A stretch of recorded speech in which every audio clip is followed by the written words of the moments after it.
মাৰ্ঘেৰিটাত কেন্দ্ৰীয় মন্ত্ৰী সৰ্বানন্দ সোণোৱাল। ডিব্ৰুগড় লোকসভা সমষ্টিৰ সাংসদ তথা কেন্দ্ৰীয় মন্ত্ৰী সৰ্বানন্দ সোণোৱাল আজি মাৰ্ঘেৰিটাত আহি উপস্থিত হয়।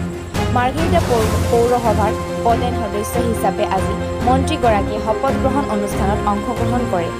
মাৰ্ঘেৰিটাৰ পৌৰসভাৰ সভাকক্ষত অনুষ্ঠিত শপত গ্ৰহণ অনুষ্ঠানত মন্ত্ৰীগৰাকীৰ সৈতে উপস্থিত থাকে মাৰ্ঘেৰিটা বিধায়ক ভাস্কৰ শৰ্মা, মাৰ্ঘেৰিটা সদৰ আৰু ব্লক মণ্ডলৰ বিজেপিৰ হিতাধিক নেতৃবৃন্দ।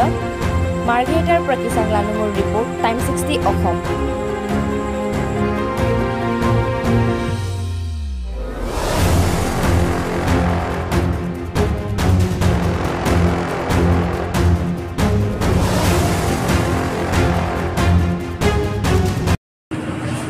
মাৰ্ঘেৰিটা পৌৰসভাৰ মাননীয় সভাপতি আনন্দ শৰ্মা ডাঙৰীয়া, লগতে পৌৰসভাৰ নিৰ্বাচিত মাননীয় প্ৰতিনিধিসকল, আমাৰ আজিৰ এই শপত গ্ৰহণ অনুষ্ঠান আনুষ্ঠানিকভাৱে পৰিচালনা কৰা অসম চৰকাৰৰ মাননীয় বিষয়া জ্ঞানজ্যোতি দত্ত ডাঙৰীয়া, লগতে আজি ইয়াত উপস্থিত থকা মোৰ দলৰ সতীৰ্থ প্ৰিয় সহকৰ্মীসকল আৰু সাংবাদিক বন্ধুসকল, জয় জয়তী।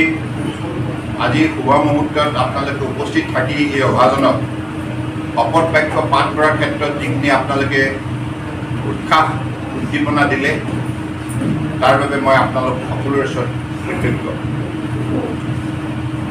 মাৰ্ঘেৰিটা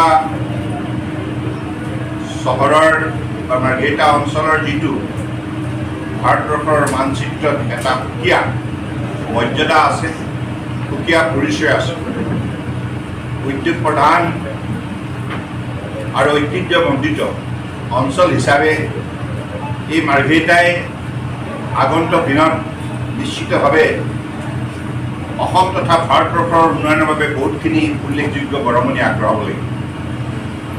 আৰু ইয়াত যিটো প্ৰাকৃতিক সৌন্দৰ্য, জৈৱ বৈচিত্ৰ্যৰ শক্তি আৰু ইয়াত বিভিন্ন জাতি জনগোষ্ঠীৰ বসবাস কৰা শক্তিশালী সমাজ ব্যৱস্থা, গতিকে এই মাৰ্ঘেৰিটাই নিশ্চিতভাৱে আগন্তুক দিনত বহুতখিনি কাম কৰিব লগা আছে আৰু মাৰ্ঘেৰিটা চহৰখনক এখন আদৰ্শ চহৰ হিচাপে গঢ়ি তোলাৰ বাবে আমি সকলোৱে সংকল্পবদ্ধ।